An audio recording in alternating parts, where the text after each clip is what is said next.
Hello student, I am Rohit from right direction classes. चलिए class 10th का chapter second science में जो कि एसिड बेस एंड सॉल्ट है, इस चैप्टर को थोड़ा सा हम डिस्कस कर लेते हैं। हम जानेंगे इस चैप्टर में सबसे पहले एसिड होते क्या है। एसिड को जानेंगे हम। तो एसिड को जानने के लिए आपको पता होना चाहिए एसिड होते क्या है। जैसे a substance that produce H+ ion in aqua solution. कोई भी एक्वा सोल्यूशन होगा उसमें क्या होता है, जब भी आप उसमें एसिड डालोगे तो वो आपको H+ आयन प्रदान करेगा। जब भी आप किसी एसिड को एक्वा सोल्यूशन के अंदर डालेंगे तो वो H+ आयन प्रदान करेगा। तो हम कह सकते हैं कोई भी सब्सटेंस जो वाटर के अंदर घुल के अगर H+ आयन प्रदान करे तो उस सिचुएशन में ऐसे हम कह सकते हैं कि वो जो तत्व था या वो जो सब्सटेंस था वो आपका क्या है, एसिड था। जैसे मैंने एग्जांपल ले लिए सल्फ्यूरिक एसिड का और हाइड्रोक्लोरिक एसिड का। सल्फ्यूरिक एसिड को H2SO4 कहा जाता है, जबकि हाइड्रोक्लोरिक एसिड को HCl एसिड कहा जाता है। चलिए बात कर लेते हैं जनरल प्रॉपर्टीज़। जो जनरल प्रॉपर्टीज़ होती है वो तय करती हैं कि कोई भी चीज़ जो सब्सटेंस है वो एसिड है या बेस है। चलिए जनरल प्रॉपर्टी को पढ़ लेते हैं। सबसे पहले जनरल प्रॉपर्टी क्या आती है, they have sour in taste. जितने भी एसिड्स होते हैं वो हमारे खाने में कैसे होते हैं, खट्टे होते हैं। यदि आप उसको टेस्ट करेंगे तो वो खाने में खट्टे होंगे। जैसे एग्जांपल ले सकते हैं नींबू को अगर आप टेस्ट करेंगे तो वो खाने में खट्टा होता है। तो वो जो नींबू होता है वो एसिडिक होता है ना। जैसे और भी इमली वगैरह आप खाओगे, है ना, या दही वगैरह, जो ये सारे एसिड्स होते हैं। जितने भी एसिड्स होते हैं हमारे खाने में कैसे होते हैं, खट्टे होते हैं। सेकंड क्या होता है, they turns blue litmus to red. बेटा लिटमस एक लिटमस पेपर भी होता है, सॉल्यूशन भी होता है। ये जो लिटमस होता है ये क्या होता है, नेचुरल इंडिकेटर होता है जो हमें पता लगा सकता है कि कोई भी जो ये सॉल्यूशन है ना, कि वो एसिडिक है या बेसिक है। तो लिटमस पेपर के बारे में हम अभी डिस्कस करेंगे नीचे थोड़ा सा। चलिए थर्ड प्रॉपर्टी को पढ़ते हैं। दे conduct electricity in the solution forms. बेटा ये सॉल्यूशन फॉर्म के अंदर इलेक्ट्रिसिटी कंडक्ट कर सकते हैं। जैसे कोई भी आप वाटर ले लेंगे, वाटर के अंदर पानी होगा, है ना। जब आप इसमें इलेक्ट्रिसिटी फ्लो करेंगे तो मान लेते हैं नहीं फ्लो करेगा। जैसे आप इसमें थोड़ा सा एसिड की मात्रा को मिला देते हैं तो ये H+ आयन मिलाएंगे, वैसे ही इसमें इलेक्ट्रिसिटी फ्लो होने लगेगी। ठीक है बच्चों, तो ये हमारे कुछ 3 प्रॉपर्टी मैंने बता दी। चौथी को डिस्कस कर लेते हैं। चौथी तो हम पढ़ ही चुके हैं पहले। They release H+ ion in aqua solution. Aqua solution के अंदर जो भी एसिड्स होते हैं वो हमें क्या प्रदान करते हैं, H+ आयन। चलिए आई होप कि आपको ये वाला टॉपिक क्लियर हो गया होगा। बढ़ते हैं हम अगले टॉपिक की ओर। चलिए रिएक्शंस पढ़ लेते हैं। कुछ केमिकल रिएक्शन होते हैं एसिड्स के बारे में। जैसे पहले रिएक्शन पढ़ लेते हैं, reaction of acid with metal. मतलब यदि किसी एसिड को अगर आप मेटल के साथ रिएक्ट कराए जाएं, जैसे आप पहला चैप्टर पढ़ चुके हैं केमिकल रिएक्शन, तो ये यहीं पर केमिकल रिएक्शन है ना। जैसे फर्स्ट पॉइंट है आपका रिएक्शन एसिड विद मेटल। ये पहला पॉइंट आपको दिख रहा होगा, reaction of acid with metal. यदि आप एसिड को मेटल के साथ रिएक्ट करते हैं तब क्या होता है, प्रोडक्ट क्या निकलता है, ये आपको तो पता ही है। ये लेफ्ट वाले रिएक्टेंट होते हैं, है ना, और राइट वाले आपके प्रोडक्ट होते हैं। चलिए अब जैसे मैं इस एग्जांपल्स के थ्रू आपको बताता हूँ। जैसे सोडियम है, सोडियम एक मेटल होता है, H2SO4 एक एसिड होता है। जब आप इन दोनों को रिएक्ट करेंगे तो यहाँ पर एक हाइड्रोजन गैस निकली। देखिए यहाँ पर एक हाइड्रोजन गैस निकली और यहाँ पर सोडियम सॉल्ट निकला या सोडियम सल्फेट निकला। ठीक है यहाँ पर। तो अब आप कैसे प्रूफ करेंगे कि ये जो प्रोडक्ट में ये वाली जो गैस है ये हाइड्रोजन गैस ही है। तो इसको प्रूफ करने के लिए एक एक्सपेरिमेंट था। एक्सपेरिमेंट में क्या बताया, यहाँ इसके एक बोतल ली थी इसमें, है ना। इसके अंदर इन्होंने क्या करा, एसिड और मेटल की रिएक्ट कराई और इसके थ्रू देखिए यहाँ पर पाइप जा रहा है। यहाँ पर एक पाइप है, पाइप के थ्रू ये गैस इस साबुन वाले पानी में जाती है। जब ये साबुन वाले पानी में जाती है तो बुलबुले बन के बाहर निकलती है। अब बुलबुले बन के जब बाहर निकलती है तो जब आप इसके नज़दीक में मोमबत्ती लेके जाएंगे तो ये पॉप करके पट करके फटेंगे। तो इसका मतलब ये होता है कि ये आपकी हाइड्रोजन गैस है, अगर ये ऐसे साउंड करे तो। ठीक है बच्चों। सेकंड रिएक्शन को हम पढ़ते हैं। सेकंड रिएक्शन क्या है आपका, reaction of acid with carbonate या हाइड्रोजन कार्बोनेट। यदि आप एसिड को कार्बोनेट के साथ रिएक्ट करें या हाइड्रोजन कार्बोनेट के साथ रिएक्ट करें तब क्या होगा। यहाँ पर देखिए एक 2.5 आपकी एक्टिविटी थी। इसमें क्या बताया आपको, एक ट्यूब ए ले लिया और एक ट्यूब बी ले लिया। एक ट्यूब में कार्बोनेट ले लिया था और दूसरी वाले ट्यूब में सोडियम हाइड्रोजन कार्बोनेट ले लिया इन्होंने। एक में सोडियम कार्बोनेट ले लिया, दूसरे में सोडियम हाइड्रोजन कार्बोनेट ले लिया। जब आप इसको एसिड्स के साथ रिएक्ट करेंगे तो दोनों ही केसेस में देखिए एक यहाँ पर एक सॉल्ट निकलेगा और H2O निकलेगा और आपका कार्बन डाइऑक्साइड निकलेगी। ठीक है बच्चों, यानी मुद्दे की बात यहाँ पर क्या है, यदि कोई भी एसिड मेटल कार्बोनेट के साथ रिएक्ट करेगा या मेटल हाइड्रोजन कार्बोनेट के साथ रिएक्ट करेगा तो वो कार्बन डाइऑक्साइड गैस और वाटर प्रदान करेगा, ठीक है। और चलिए यहाँ पर जूम करके मैं थोड़ा सा यहाँ पर बता देता हूँ। ये यहाँ पर आपको दिख रहा होगा, limestone, chalk and marble are different forms of calcium carbonate. बेटा कैल्शियम कार्बोनेट की डिफरेंट फॉर्म होती हैं जिसे हम लाइमस्टोन, चॉक या मार्बल्स कह सकते हैं। All metal carbonate and hydrogen carbonate react with acid. जितने भी मेटल कार्बोनेट होते हैं या हाइड्रोजन मेटल कार्बोनेट होते हैं, जितने भी आपके मेटल कार्बोनेट होते हैं या मेटल हाइड्रोजन कार्बोनेट होते हैं, है ना, वो जब भी एसिड के साथ रिएक्ट करेंगे तो वो कार्बन डाइऑक्साइड गैस और वाटर निकालेंगे, ठीक है बच्चों। तो ये एग्जांपल ये ऊपर हमने कर ही लिया है। चलिए बढ़ते हैं अगले पॉइंट की ओर। थर्ड पॉइंट था, जब एसिड बेस के साथ रिएक्ट करता है तब क्या होता है। सबसे पहली बात, जब एसिड बेस के साथ रिएक्ट करता है तो वह एक दूसरे के इफेक्ट को ख़त्म कर देता है। जब भी एसिड बेस के साथ रिएक्ट करता है तो एक दूसरे के इफेक्ट को ख़त्म कर देते हैं एसिड, और बदले में आपको वाटर निकाल के देते हैं। यानी अगर मान लो अगर किसी के पेट में एसिडिटी हो जाती है तो उसको ख़त्म करने के लिए आप बेस का यूज़ कर सकते हैं, क्योंकि ये दोनों एक दूसरे के इफेक्ट को ख़त्म करते हैं, एक दूसरे को न्यूट्रलाइजेशन करते हैं। जब भी एसिड और बेस का रिएक्शन होता है तो उसमें एक सॉल्ट और वाटर निकलता है, जिसको हम इस रिएक्शंस को हम न्यूट्रलाइजेशन रिएक्शन के नाम से जानते हैं, ठीक है बच्चों। देखिए यहाँ पर ये बेस है और ये एसिड है और बदले में सॉल्ट एंड वाटर निकाल के दे रहा है आपको। चलिए बात कर लेते हैं थोड़ा सा इंडिकेटर के बारे में।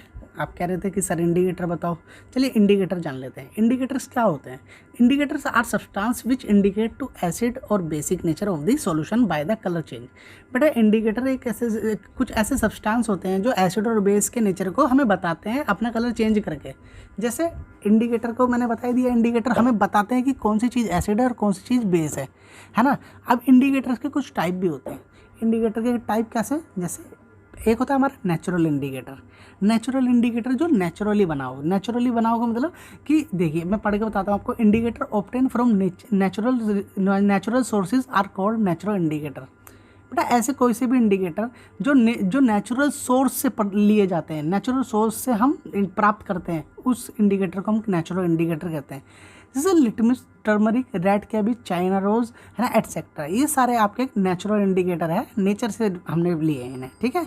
Are some common natural indicator used widely to show the acidic और basic character of the substance. ये क्या करते हैं, ये जो नेचुरल आपके इंडिकेटर होते हैं, ये आपको बताते हैं कि एसिडिक और बेसिक होते हैं और ये बेसिकली नेचुरली पाए जाते हैं, ठीक है बच्चों। और अगला बात करते हैं लिटमस की। ये नेचुरल में, जैसे लिटमस में हम बात कर लेते हैं, नेचुरल है ना, लिटमस पेपर जो होता है, लिटमस सॉल्यूशन होता है, ये आपका नेचुरल इंडिकेटर है। लिटमस कैसे पता लगाता है। Litmus is obtain from lichens. जो लिटमस होता है वो लिचेंस नामक कोई पौधा होगा उससे प्राप्त किया जाता है ना। The solution of the litmus is purple. जो सॉल्यूशन होता है लिटमस का वो कैसा होता है, पर्पल कलर होता है ना। Litmus paper Commons in 2 colour. Litmus paper comes in 2 colours. जो लिटमस पेपर होता है वो तो 2 कलर में आता है, एक तो ब्लू कलर और एक रेड कलर। यदि आप ब्लू लिटमस पेपर को एसिड में डालेंगे तो वो रेड में कन्वर्ट हो जाता है ना। अगर आप रेड को उस बेस में डालेंगे तो वो ब्लू में कन्वर्ट हो जाता है बच्चों। तो ये तो हमारा litmus paper. Second turmeric is the another natural indicator. जो टर्मरिक होता है वो भी एक नेचुरल इंडिकेटर होता है। Turmeric is yellow in the colour. जो टर्मरिक होता है वो उसका कलर कैसा होता है, येलो कलर का होता है। टर्मरिक सॉल्यूशन और paper turns reddish brown with base. बेटा टर्मरिक जब भी बेस के साथ मिलेगा ना तो वो रेडिश ब्राउनिश कलर का हो जाएगा, है ना, जिससे कि हमें पता लगता है कोई भी चीज़ एसिड है या बेस है। Turmeric does not change colour with acid. इसमें मतलब क्या होता है, जो टर्मरिक होता है वो भी एक नेचुरल इंडिकेटर होता है ना। अगर इसे बेस के अंदर मिलाया जाए टर्मरिक को तो ये अपना थोड़ा सा कलर चेंज कर लेगा, रेडिश ब्राउन कर लेगा, है ना। जबकि अगर आप इसको एसिड में मिलाएं तो ये अपना कलर चेंज नहीं करता। तो इससे भी पता लगाया जा सकता है कि कोई भी सब्सटेंस जो होता है वो एसिडिक है या बेसिक है। सेकंड टाइप होता है आपका olfactory indicator. Olfactory indicator is a type of indicators, है ना। ओल्फैक्टरी इंडिकेटर्स में क्या होता है, substance which change their smell when mix with acid और बेस। यानी क्या होता है बेटा, ओल्फैक्टरी इंडिकेटर ऐसे इंडिकेटर को कहा जाता है। ये क्या होता है, अगर आप इसको एसिड या बेस में मिलाते हैं ना तो ये अपनी कलर चेंज कर दे, वो महक चेंज कर देता है, स्मेल चेंज कर देता है। अब इसकी स्मेल चेंज हो जाएगा ना, तो इससे हम पता लगा सकते हैं कि ये जो सब्सटेंस था एसिडिक है या बेसिक है ना। जैसे इंडिकेटर में आ गया ये आपका ऑनियन आ गया, वेनिला आ गया, है ना। और ऑनियन में क्या होता है बेटा, पेस्ट और juice of onion loses its smell when added with base. बेटा क्या होता है, जब आप ऑनियन को बेस के साथ मिलाते हैं तो इसकी ना स्मेल ख़त्म हो जाती है।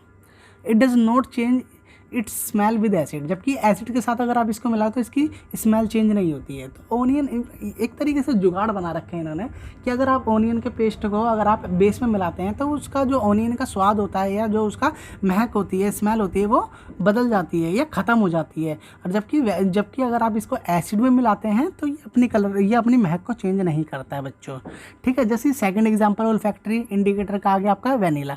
वेनिला में क्या होता है, the smell of vanilla vanishes with base. क्या होता है, जब आप वेनिला को आप बेस के साथ मिलाते हैं तो वेनिला के सारे महक जो होती है, सारे स्वाद जो होता है सब खत्म हो जाता है।